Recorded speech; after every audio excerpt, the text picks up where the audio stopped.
Welcome to DaAi Headlines. I'm Anthony Carlisle. Thank you for joining us.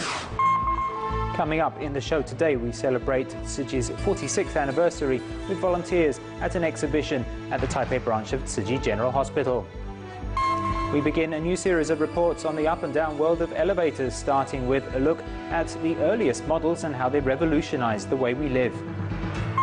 And later in the show, in our continuing series on the traditional trades of Taiwan, we meet the tailor to the president, who's soldiering on despite the popularity of ready-to-wear suits.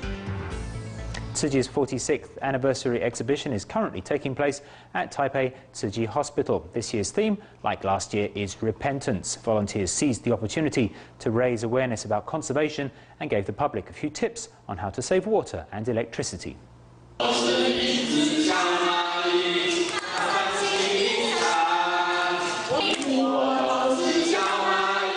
Here at Taipei Tzu Chi Hospital, an exhibition is taking place to celebrate Tzu Chi's 46th anniversary. The two girls taking part in the performance tell their audience how to safeguard our planet. 人8分饱，2分助人好，0足余，年年有余。为什么要吃8分饱？不要吃太饱，吃8分饱就好了。2分饱要做什么？帮助别人。好棒！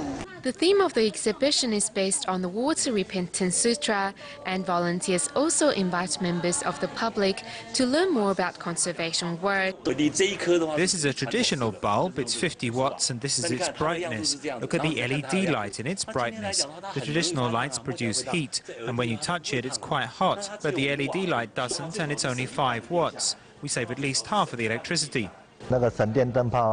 Choosing LED lights to save electricity, I think this idea is great. In early days, we had 70-watt light bulbs that could be reduced to 8 watts. We get to save more than half of the electricity, which is really wonderful.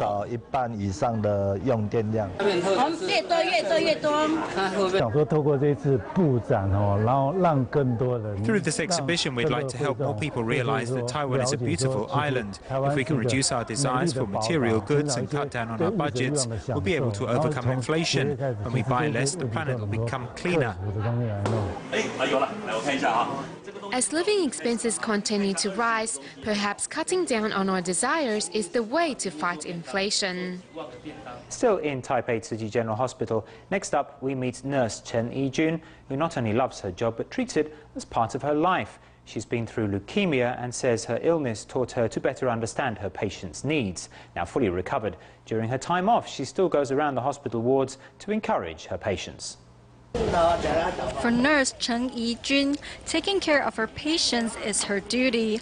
During spare time, she will also visit her patients' wards.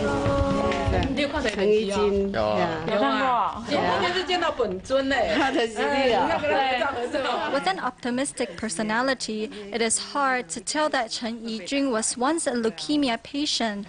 Her experience has made her understand her patient's suffering, thus making her a good advisor. I think if she can overcome her sickness, I can too. In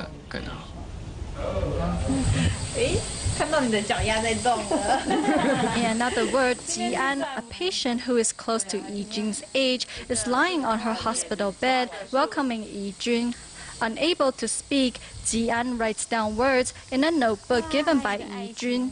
This time, Yijun brought Master Zhen Yan's The Journey of Compassion to encourage Jian.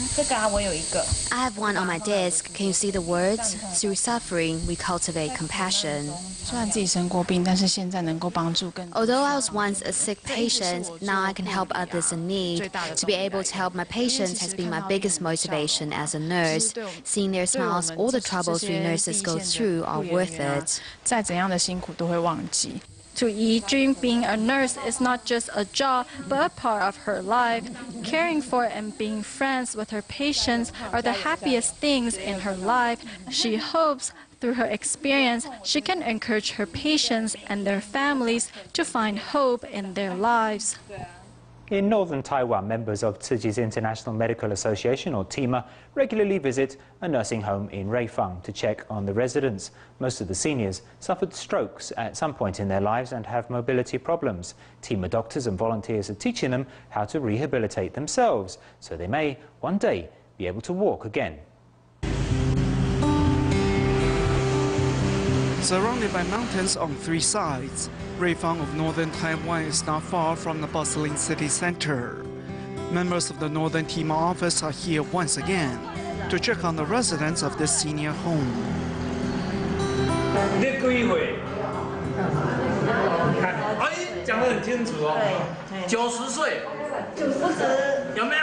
"90 years old is nothing here. This grandma is 106. She's the apple of everyone's eye. Her bed is filled with her favorite stuffed animals. Her family babies her, and so do we. That's why we got her these toys, which she enjoys very much." The senior home established 3 years ago cares for some 40 seniors. Most of them have suffered a stroke and have trouble moving about. Volunteers check on their health and also convey some human warmth.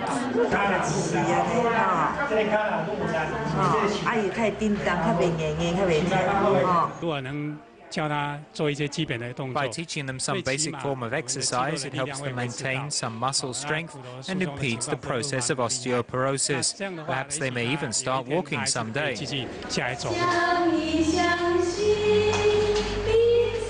Professional medical consultation and sincere kindness from Tzuji volunteers helps make the visit a wonderful experience for the seniors. Staying on the topic of medicine, we have news of a possible breakthrough in cancer research, as doctors at Taipei Veterans Hospital have discovered that the antioxidant resveratrol, which is commonly found in grapes and nuts, could help control cancer stem cells. On laboratory mice injected with a fluorescent dye, these green spheres and abnormal branch-like structures are cancer cells. But whether the disease spreads or relapses after treatment depends on cancer stem cells. Why are cancer stem cells important? We found in a tumor structure they play a role of an initiator cell and are more resilient to traditional therapy, including chemotherapy. The initial findings of research at Taipei Veterans Hospital indicate that cancer stem cells can be isolated and controlled by an antioxidant found in food called resveratrol. Resveratrol could control cancer stem cells and boost the efficiency of traditional chemotherapy. It's usually found in grapes, red grape skins, some nuts and seeds, and blueberries. But before rushing out to buy grapes, you should realize that tests have so far only been conducted on animals, and although researchers have patented their discovery, the effect on humans is unknown. Getting the right dose is very important. An overdose will backfire. At the moment, we cannot clearly calculate the dose. Veterans Hospital doctors have published their results, but the medical world and the general public will have to wait patiently for the results of clinical trials.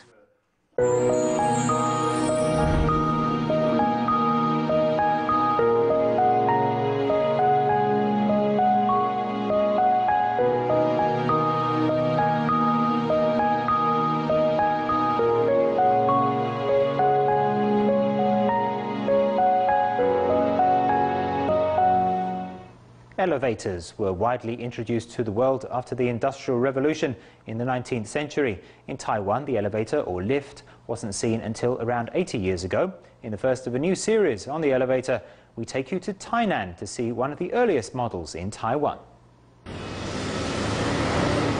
This is Tainan's Zhongzhen Road, and this building under renovation is Ling Department Store, which opened in 1932.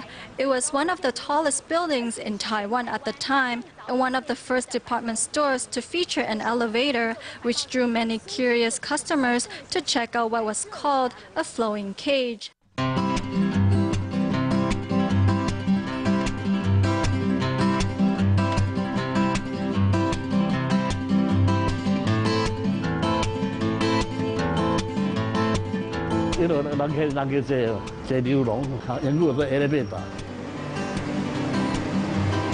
Though only 5 stories high, 80 years ago, the building would be comparable to the current Taipei 101.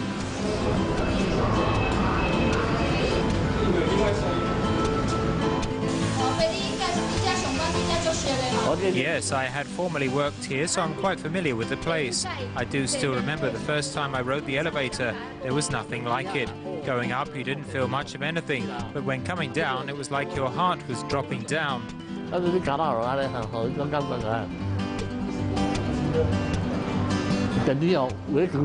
time, the elevator was illuminated, so you could see it going up and down the floors. Walking to the old elevator is like being transported back in time. There were 2 elevator ladies inside who operated it. This is stop. Push the lever forward means go up. Push it back to go down. The advent of elevators makes going up and down tall places easy, and the principle of an elevator is quite simple.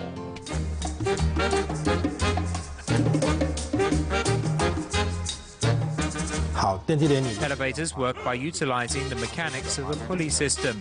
This is a fixed pulley. It changes the direction of the force applied. This is a movable pulley. It helps reduce the force exerted. A movable pulley helps reduce the load. Say, for example, a person weighs 50 kilograms. Using a movable pulley, we can reduce the load to 25 kilograms and save strength. Starting from using simple pulley systems, elevators were introduced to the world after the Industrial Revolution. The invention helped people go up and down vertically, but also allowed for the introduction of high-risers. Nowadays, skyscrapers instead of small buildings occupy the world's cities, increasing cities' population density and changing forever how we live. We'll find out more about how elevators change the way we live tomorrow. But back to today, and for our next report, we travel to Hualien to meet organic farmer Mr. Wu Shuiyun. As well as using no chemical fertilizers or pesticides, Mr. Wu also avoids machinery. He says working by his hands helps him keep his costs low, and yet he still comes up with yields that are 80% or even on a par with most commercial farms. Here in Hualien's Soufeng Township, amid the verdant green trees, is the organic farm of Wu Shuiyun. As clean water is one of the keys to organic farming, the water here goes through 2 filters before it reaches the fields. The first role of the sedimentation tank is to purify the water, as excess deposits in the water are allowed to settle. The soil can then be used once again to cover those areas that are bare. Once they are covered with soil, then we can start farming the area. The second layer of filtration is a stand of natural rush grass that filters out the impurities in the water with their roots. Like his water purification, Wu's irrigation system does not rely on machines to get the job done. We just let it drain and irrigate the fields below. We utilize the height difference to bring the water in, so we don't have to use any external power, which saves energy. In Wu's fields, you can't tell which are weeds and which are the sweet potatoes he is growing. But this is intentional, as these weeds all have their uses. These weeds help create a beneficial environment for those insects that help the crops grow. We use an ecological method here that takes into account the symbiotic nature of life. As such, we have many volunteers, none of whom needs to be paid. These insects and small birds, they all help to look after the farm. Wu does not weed or add pesticides or chemical fertilizer to his fields. This way of farming not only reduces work time and costs, but also increases yield.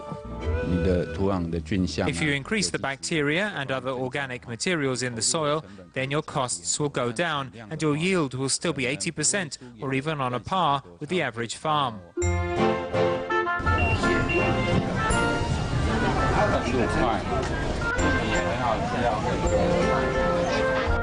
Every Saturday, Wu Shuiyun travels to a nearby farmer's market, where he sells his organic produce and also shares with his customers his farming methods. The crowds in front of his stand is a testament to how much his message is getting heard. We support him. We feel safe in what we are eating. It is also very fresh. By supporting these small farms, they can eventually become large and costs will then come down.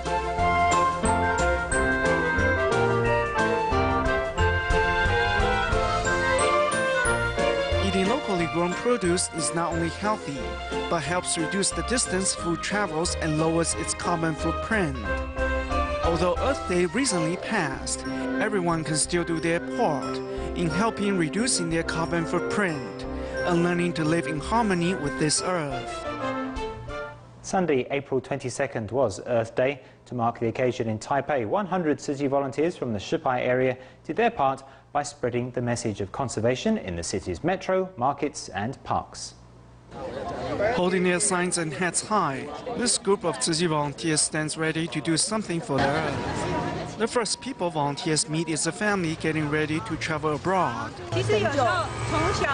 Teaching children from when they are young will help them know how to treasure their blessings in life.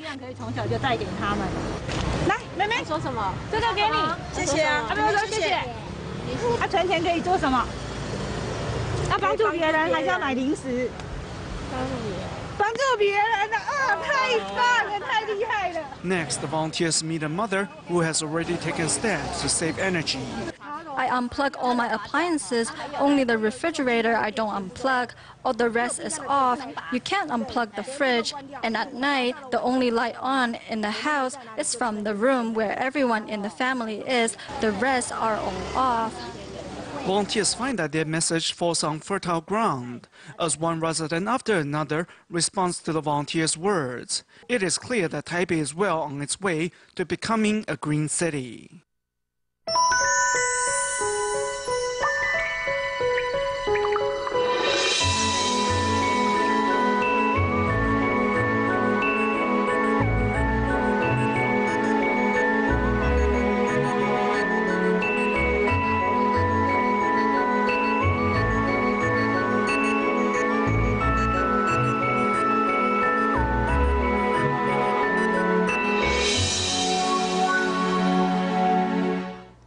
In today's look at Taiwan's fading trades, we meet master tailor Mr. Xu Jingdi, who still makes suits the same way his grandfather did. Although his business has suffered against competition from off-the-rack suits, Mr. Xu says there's still a market for tailor-made quality. The Xu's tailor store went from Xiafei Road in Shanghai in 1916 to the DaAi area of Taipei. I came to Taiwan in 1946 without realizing that China was about to erupt. Because of the Civil War and the Cultural Revolution, we settled here. Mr. Xu Jingdi says he has seen the old store change over time. When we were on Xiafei Road before, our customers were Du Yuesheng, Song Ziwen and a lot of other famous people. Mr. Xu's now antique sewing machine still works. Back in 1916, when Shanghai was divided into foreign quarters, Oriental robes were replaced by Western suits. Those company bosses, overseas Chinese students and foreigners all wore Western suits. I thought something wasn't quite right. Following the lines of history, Mr. Xu Jingdi is now settled in Taiwan, where he makes Western suits, as always starting with the pattern.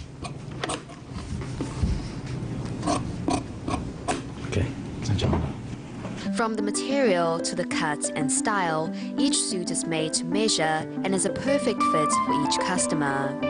They're very well fitting and comfortable. The material and size is tailor-made and each one takes the same work. You can see the suit I'm sewing is laced with stitching. Each one takes 90 hours to sew. The hand-sewn quality is indisputable. Look at the suit on the left, which pulls apart with a tug. Compare that to the tailor-made suit on the right. No matter how you pull it, the color stays in shape. Yet, quality suits are still falling victim to modern trends. When ready-made suits and clothes came out, they were convenient and easy. It's like buying instant noodles. Why wait for a chef to make them? Tailoring may be in decline, but fine quality will never completely go out of fashion. Past presidents came to our store and lots of other leaders and electronics bosses had their suits made here. After I tailor a piece of fabric and he thanks me, I get a sense of satisfaction when it looks good on him. Former President Chiang Kai-shek's wedding suit was made by Xu Jingdi's grandfather. After arriving in Taiwan, Mr. Xu made suits for politicians and entertainers, but he is most concerned about passing his skills down to the next generation. In the workshop, elderly tailors are rushing to finish orders, sewing each stitch with precision despite their fading eyesight. The master tailor used to use this to beat us. When we were apprentices, before the master tailor got in, we had to get this ready. It was really hard for us back then. I taught apprentices who got halfway there and were almost ready and still quit. I don't think young people have the stamina. This purple suit and this eyelash pocket design are all Xu Jingdi's creations. The tailor believes in putting his customers first because in his eyes, a tailor-made suit is not the mark of a rich man, but a work of art that can bring out your better side. From handmade suits to do-it-yourself car maintenance. When it comes to minor bodywork, dents, scratches and chips, car wash owner Chen Hongshen from Taichung in central Taiwan has some tips on how to touch up your car in an easy way that won't cost you a fortune. Car paint chip repair doesn't have to mean time at the garage. You can now do it yourself with a piece of cotton cloth and some wax. Roll the cloth together tightly and use the tip to rub the wax over the chip. If the cloth is loose, then you won't be able to get the wax in. However, if the paint chip comes with a scratch, a few more steps is involved. First, clean the scratch with naphtha and then retouch the paint. When the paint is dry, apply a layer of wax over the divot and finish up with some polish. The car won't look showroom new, but the procedure ensures an 80% restoration. Prices are going up on everything, so if we can do things ourselves, we can save big. You can just do the paint job at home. The touch-up kits can be purchased at auto parts and accessories stores, and car wash owner Chen Hongshen is willing to share his trade secrets with whoever is interested. After his wife passed away from a road accident 3 years ago, leaving behind a son and a daughter, Chen realized that money isn't everything. Cherish those around you and give whenever you can. People will remember you for what you did when you're gone one day. I want to be remembered. Still pained by the loss of his wife, Chen finds spiritual support in helping others. He also opened up classes to teach people basic car paint repair so that more people can save money. Cars are usually covered with all sorts of chips and scratches. We only go to the garage for major repairs after a collision for some body work and a paint job. Chen's willingness to share his repair tips with others is helping many save money. Helping others make smart money choices, Chen Hongshen believes that sharing and giving add meaning to life. Tzu Chi volunteers in the USA gave some life lessons to children at an elementary school in San Bernardino, California.